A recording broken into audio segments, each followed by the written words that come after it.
I'm joined now by Senator Ron Wyden, a member of the Intelligence Committee who has been pushing for release of this report for years and years. Senator, thank you for being with us. Thank you. From your perspective, tell us, first of all, what about the warnings from the intelligence assessment that came late last week that there could be a high potential of violence, retaliation against U.S. targets, embassies, military posts overseas?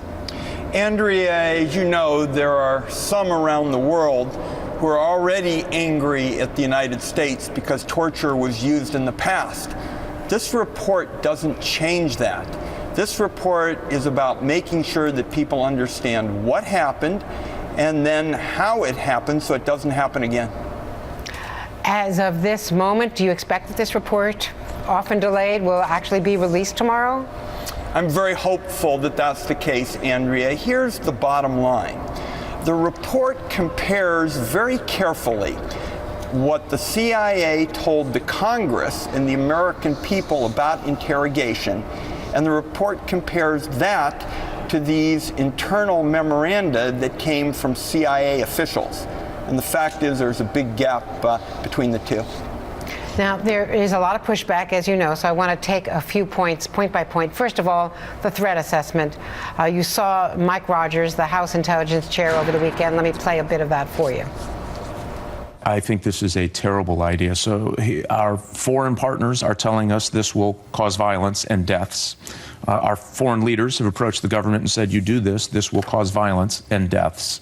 Our own intelligence community has assessed that this will cause violence and deaths. Think of the cartoons in Denmark and how many people died as a result. Think of the burning of the Korans and how many people died as a result.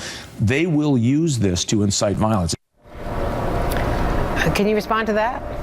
First of all, as I indicated, there are already people, Andrea, that are mad because our country has used torture in the past, and we have seen the brutality of ISIS already. All of that is taking place today.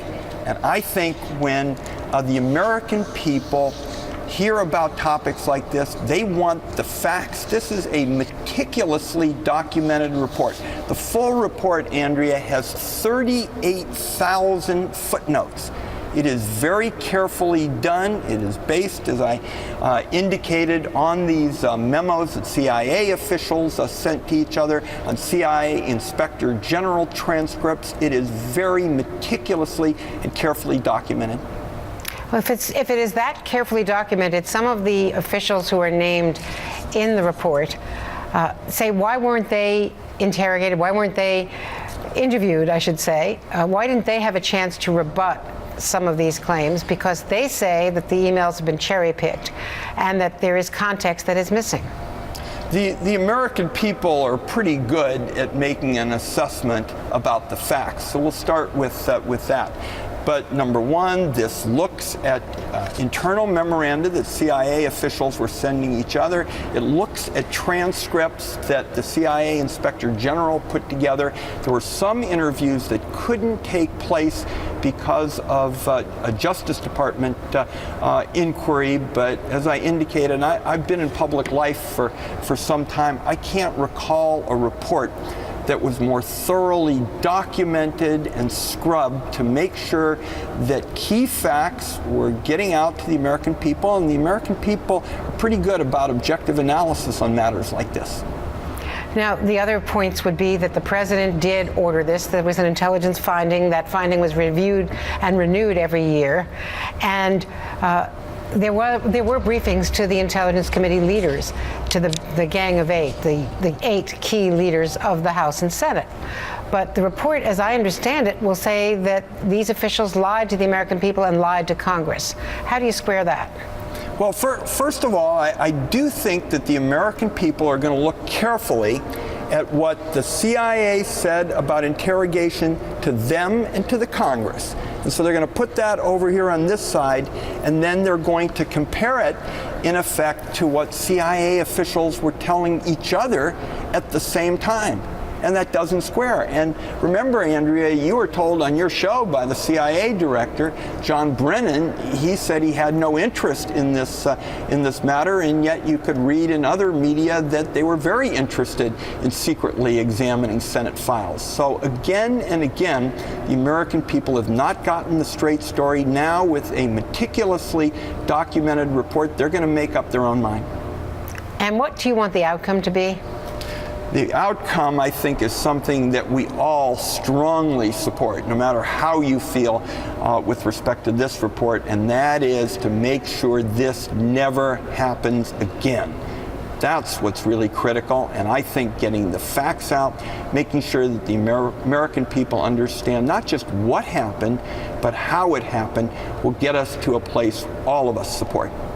Two more quick points here. One is the context after 9/11, the mindset of those whom I was talking to in the White House and the CIA who thought that there was going to be another attack imminently. So that is sort of the broader context of the time. And the other piece is how can we judge, we, civilians, the people not in the Intelligence Committee or not in the CIA, whether or not there was value from some of these interrogations. They say there was, including leading to the takedown of bin Laden. I understand the report says there was none. Andrea, first of all, context is certainly relevant. I continue to believe what the American people are demanding is accountability. And it's one thing to put matters in context as long as you've been straight with Congress and the public. It's quite another to say one thing about interrogation to the Congress and the public and then have these internal memoranda between CIA officials that lead in a different direction. And were you offended by John Kerry's call to Senator Feinstein? Do you think that there has been an attempt to pressure the Senate committee, the majority members of the committee, to not release this report? Andrea, I'm not going to comment specifically on Secretary Kerry, but it is hardly surprising that there was an 11th hour objection to this report, since there have been objections at every hour for months and months. Senator, thank you so much, and I hope we can speak to you after the report is out so that we can We'll do it get again. into more of the specifics. Thank you again. Thank you.